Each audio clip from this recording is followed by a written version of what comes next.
Okay, so today we are going to be compositing an explosion in After Effects.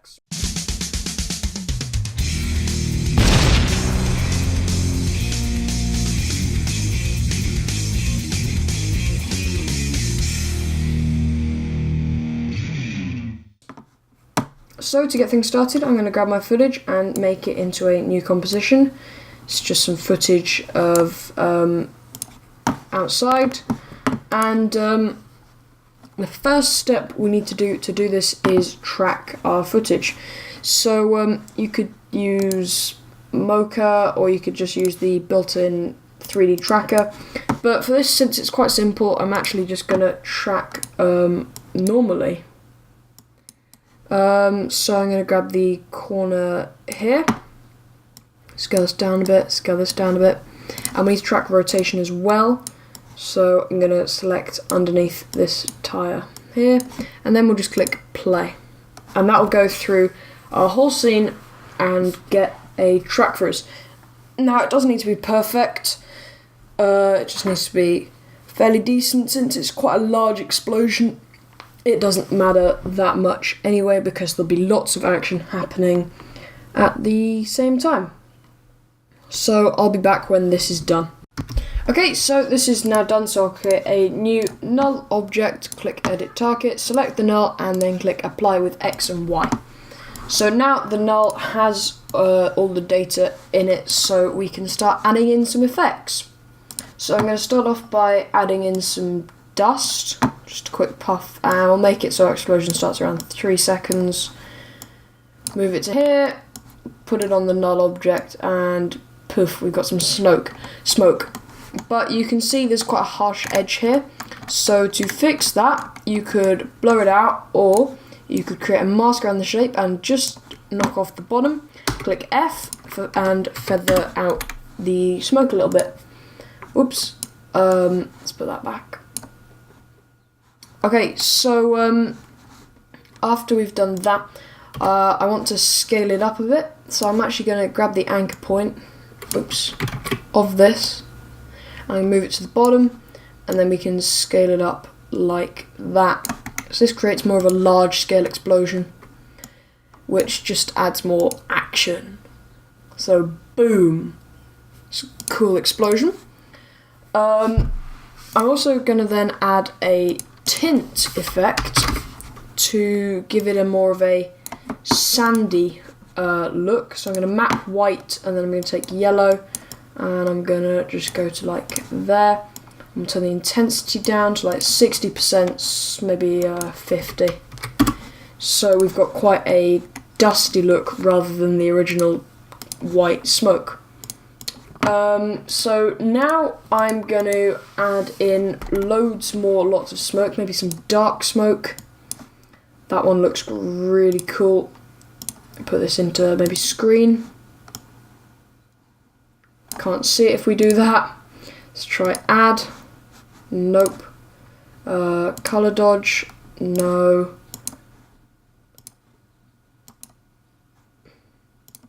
It's quite a dark cloud, so we could try multiply. Nope. Try the unmult preset, but it doesn't look like we're going to be able to key this asset, so we'll use another one, maybe a powder hit.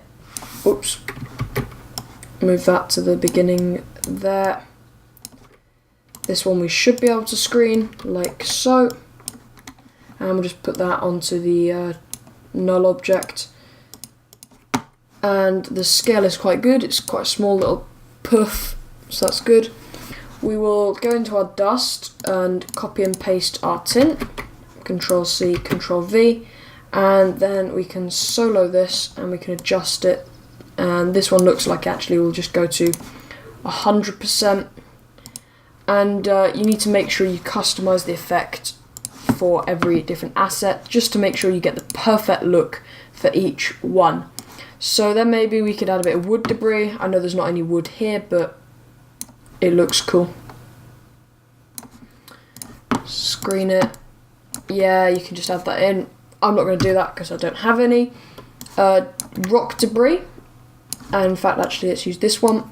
This is just literally just some chunks of CGI rock exploding outwards, and it looks quite cool.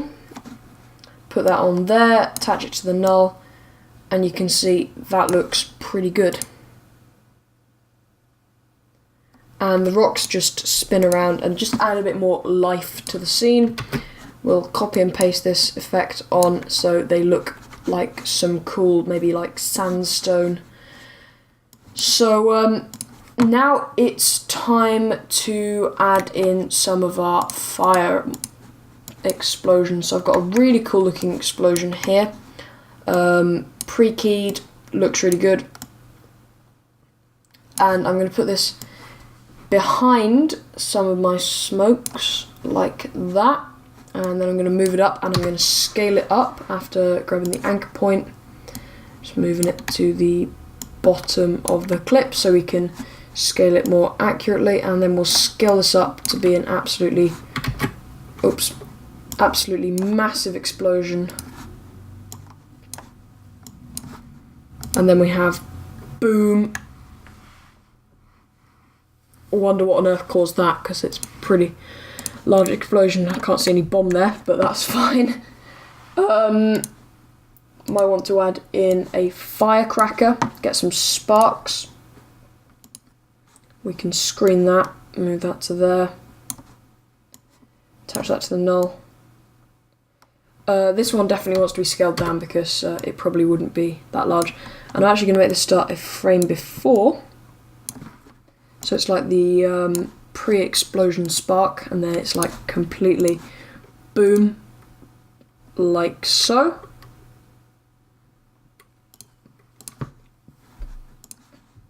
And also you can see with our debris, as soon as it reaches the end, it disappears. So I'm going to click Control D, and then I'm going to right click, go to time and freeze frame, and then I can just put this over here.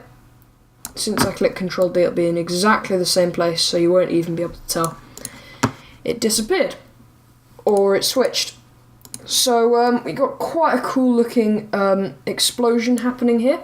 So what I'm going to do is I'm going to grab all of my clips, I'm going to right click and go pre-compose, and we'll just call this boom source. Okay, and you can see now we've lost some of the stuff, so if we click this gear icon, then it'll go back to them all being tracked to this null, and they'll all be keyed again. But actually that's not really working, so I'm going to also pick whip it to here. There we go. So now that that's all sorted, got quite a big boom source there, we can add in our lighting to go in the scene. So I'll just quickly save it, and we're going to click Control Y, or we could go right click, new, solid. I'm just call this lighting, and color wise probably want a nice orange, and click OK.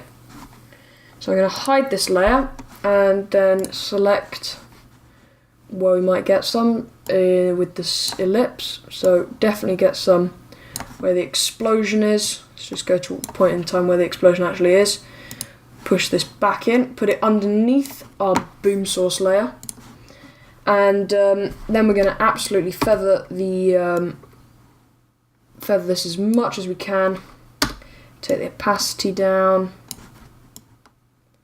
like that, and then we need to wait, go back, and actually attach this to our null object. This is when it starts, so we'll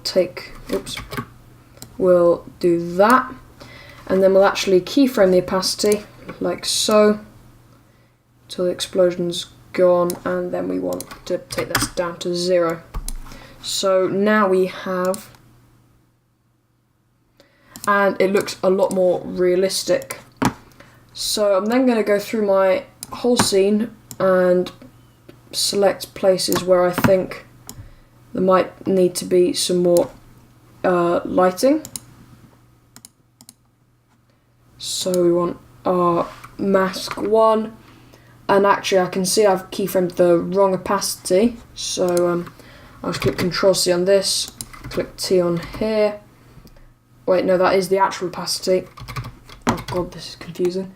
Right, okay, and let's just feather this one a load so it looks more realistic. Should be starting in the right place as well. And now you can see this just brings in a whole load of realism. So we'll have some probably here. We'll feather this one a load, maybe not that much, so we can still see it. Probably want some on the garage door. And again, you need to make sure to feather it. Let's go to here where it'd be more reactive. Like that. Feather that one a bit more. And it really just adds a whole lot of realism. Okay, so that is the explosion all done. It looks pretty cool. I'm quite happy with the way it's turned out. If you want, you could add in some camera shake when the explosion actually happens. And there'll be a link to where you can find a tutorial of that on the screen now. That's all from me. See you next week.